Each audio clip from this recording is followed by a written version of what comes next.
One sparrow falls. Story about World War I.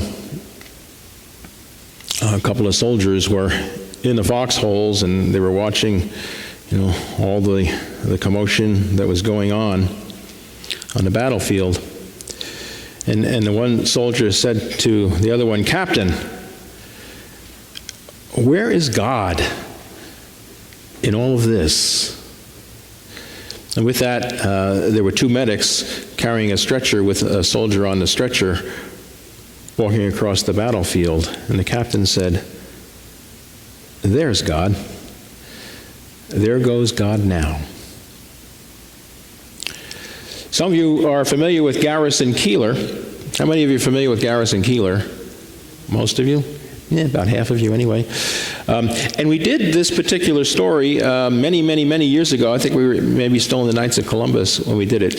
This is a story of Pastor Inkvist and his trip to Orlando, Florida. Pastor Inkvist was not cutting any figures this week. He was down with a virus, down with the flu all week and feeling poorly. Was feeling achy and had a headache and a sore throat, and mostly just felt exhausted from the time when he woke up in the morning until he went to bed at night. He did not have the kind of flu with vomiting, although he sort of wished he could, just for variety, I think, and to express himself, When you feel as bad as that, you like to have some evidence, that you can tell other people about, not just sit. You like to have some reason. It just felt more or less like a bad case of depression, which in his case he had also. He came down with it late on Monday night, just a couple of hours after he had decided not to go on the 5-day rural Lutheran clergy conference down in Orlando, Florida, with his wife Judy.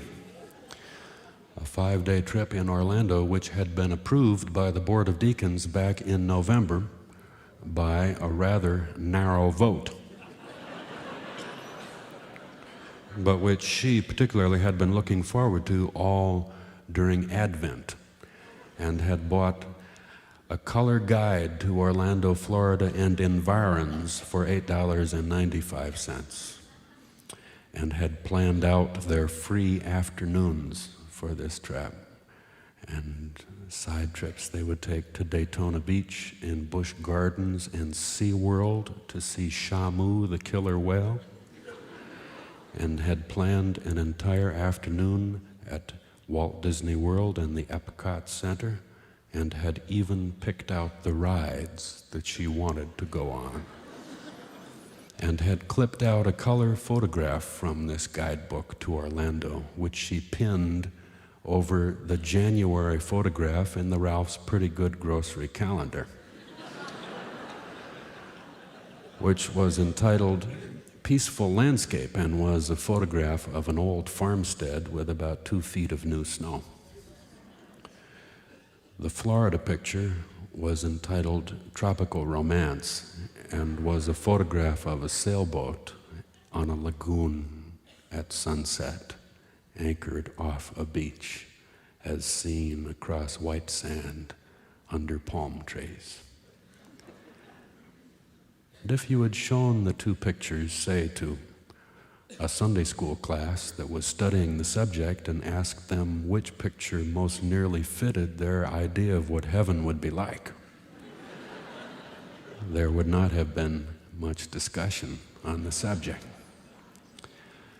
The vote to send them on this 5-day rural Lutheran clergy conference in Orlando, Florida, was a narrow one, and it was pretty much the same faction of older deacons, the Val Tollefson faction, that made it rough going, and who complained about it. Complained about the expense, $1,200, but generally they're the same group who's been dissatisfied with Pastor Enqvist since he took the pulpit 13 years ago. And have always given him a hard time any way that they could, and they certainly can think of some. They think that he's too liberal. They think that he's soft on Catholicism. They feel that his sermons are not strong enough, that they're kind of vague. There's too much of, on the one hand this, on the other hand that. Some Sundays, they say, they leave after service not being quite sure what he's talking about. Val said that he'd wish someday Pastor Enqvist would just pound on the pulpit once so he'd know he wasn't talking in his sleep. It's that kind of old talk up there at Lake Wobegon Lutheran Church. But once they approved the pastor and the missus trip down to the 5-day Rural Lutheran Clergy Conference in Orlando, Florida, he heard about little else from parishioners every Sunday after church whenever the subject of the weather came up, which is quite often in the month of December. People would refer to it. They'd say, yeah, it's a cold one out there, but of course you got that trip to Orlando to look forward to. It's different for you. And it bothered Pastor Enqvist to think that this was on their minds so much that Monday night at the board meeting, when Val Tollefson said, he says, I see those pictures of starving people, and it's so hard to sleep at night. He said, I just wish we could do more for world relief. He says, I think maybe we ought to go back through the budget and see if we couldn't trim some of the non-essentials out of it. Travel and this type of thing. Pastor Enqvist said, I suppose we could cancel our trip to Orlando, Florida for the Rural Lutheran Clergy Conference for 5 days starting tomorrow. Hoping, of course, that someone would speak up and say, oh, no, you can't cancel that now. You deserve that. You got that coming to you. You're our minister. We need you. You need to get away now and then. But nobody said anything. Until Val said, well, if that's how you feel. Well, it wasn't how he felt. It was what he said. It wasn't how he felt. He felt miserable. And so did his wife Judy when he explained it to her that night. And then he got sick. They were supposed to leave early the next morning. This is their chance to get away together without children. They take their children on vacations, of course, but this is a business trip, this ministers' conference down in Orlando, Florida. There are meetings and things like that, in the mornings anyway. It's a convention, it's a business meeting. There are booths there from hymn book publishers and vestment manufacturers and candlestick companies. And they have seminars on sermon writing and fundraising and pastoral counseling and whatnot, and a couple of kind of light middleweight champion theologians come in, spar for an evening. But even though the theme of the conference is meeting the challenge of the unchurched, another reason for this conference is to allow Lutheran clergy from small towns to get someplace where they can let down their hair just a little bit. Most of them are pretty short-haired people, so it's not a dramatic thing. But it's important to them once a year. Because if you live in a town of 1,000 people and you are a representative of the faith, your life is an open book to people. And some of the most interesting parts you want to write in a pretty small type, as faintly as possible, because people are reading you all of the time and reading you literally.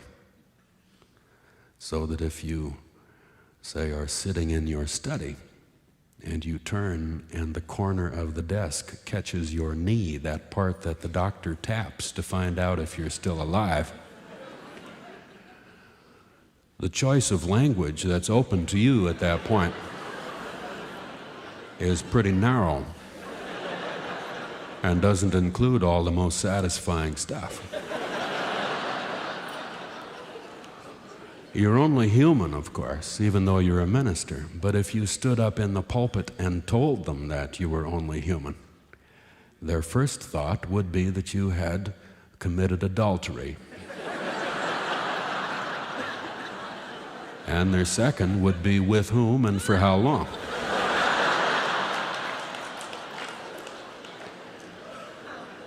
So it ain't easy, and they'd been looking forward to that trap.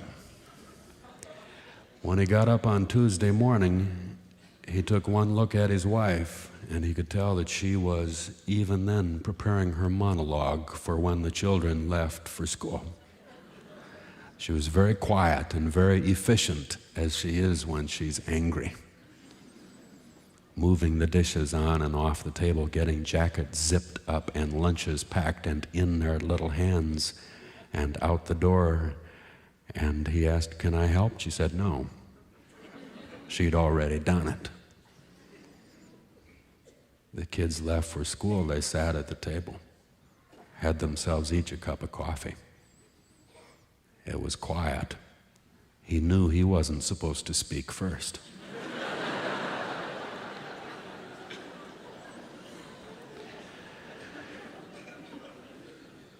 She said, "I guess what interests me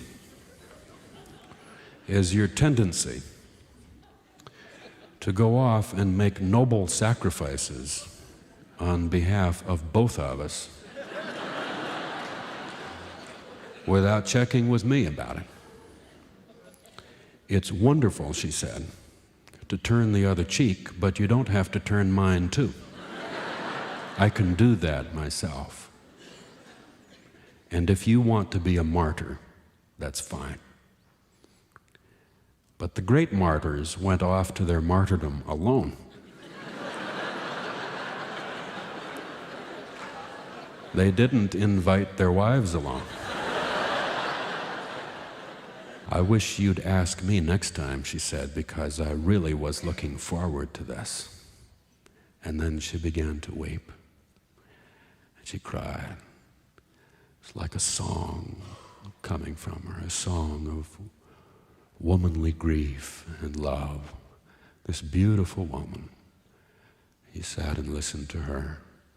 This woman who had given some of her good looks to each of their children, and who had sung to them and read to them as babies, and who prodded them and nagged them as students, and who had been looking forward to this trip for so long. And what a wonderful trip it would have been to be in Minneapolis and to get on the plane and sit together as it thrusts down the runway, holding hands and chewing gum, and on up through the clouds and heading south. And by the time the stewardess came around with a little plastic tray with the cheese omelet and the little sausages and the orange juice and the coffee, they would have been out of snow country and over green country and would have landed in Orlando at noon in a land of sunshine and palm trees and sun-tanned people,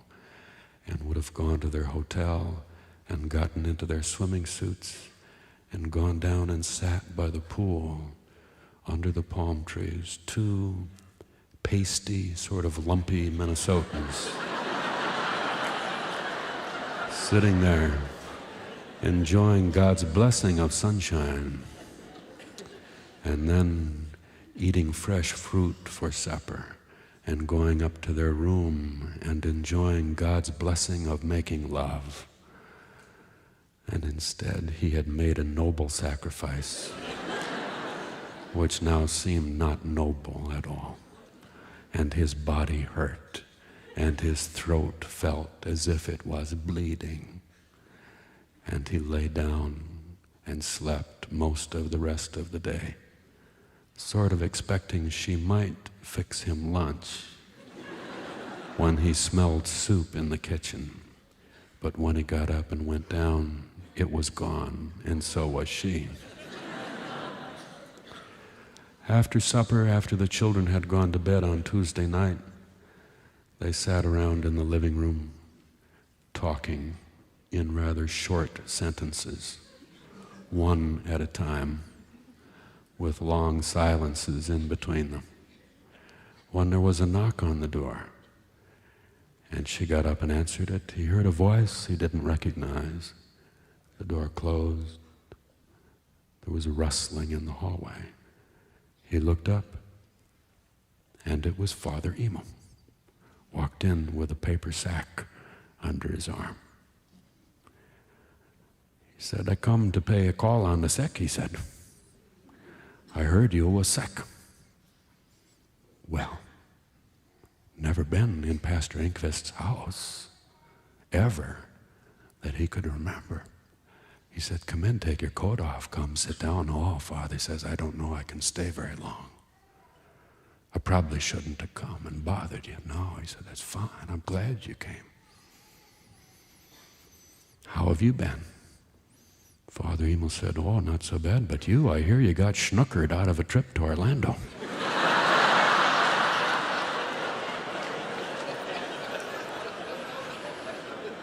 He said, "How do you know about that?" Father said, "Oh, we Catholics, we're everywhere." Pope called me about it this morning, told me about it. He said, "I brung you a present." Pastor Engqvist said, "Oh, you shouldn't have done it. What is it?" He said, "You shouldn't have." Father Emil said, "Well, probably I shouldn't. I'm not sure a Lutheran would appreciate something this good," but he opened it up, and there was a bottle of French cognac Pastor Engqvist about fell over. In a town like Lake Wobegon, a minister is not allowed to go into a tavern or anywhere near it or into a liquor store for whatever reason, no matter what ails you ever, and don't forget it. He said, "How did you ever get your hands on something like that?" Father Emil said, "One of your parishioners brought it to me. Clarence Bunsen.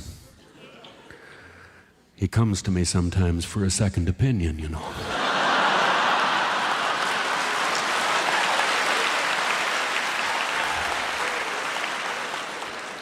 They poured about 2 fingers of the brandy into 2 jelly glasses and held them up. Father Emil said, "My respects to you, and good health, and God bless you."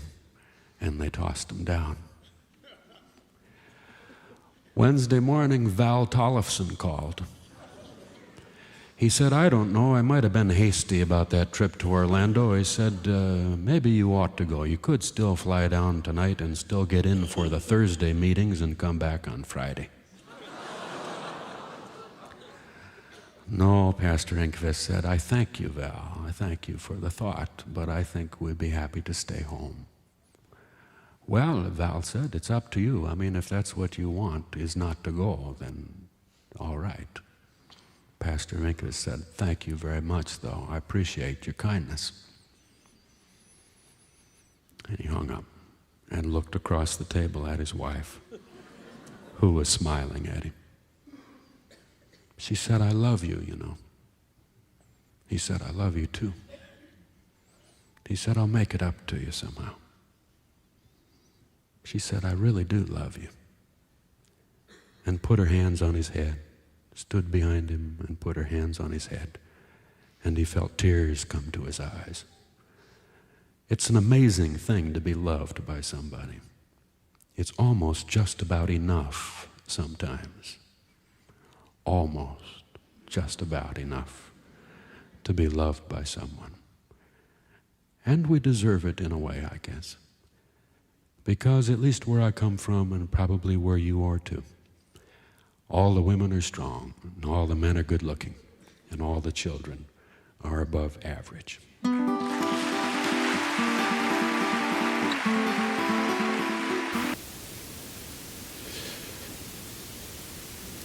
Captain, where is God in all this?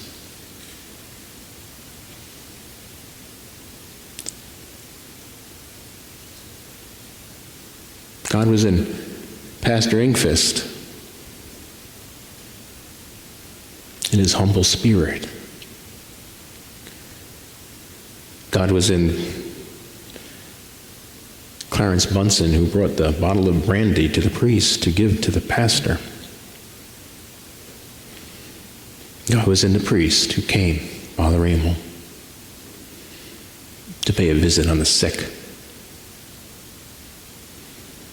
God was maybe even in Val, who had a change of heart, albeit too late. God was in Judy, his wife.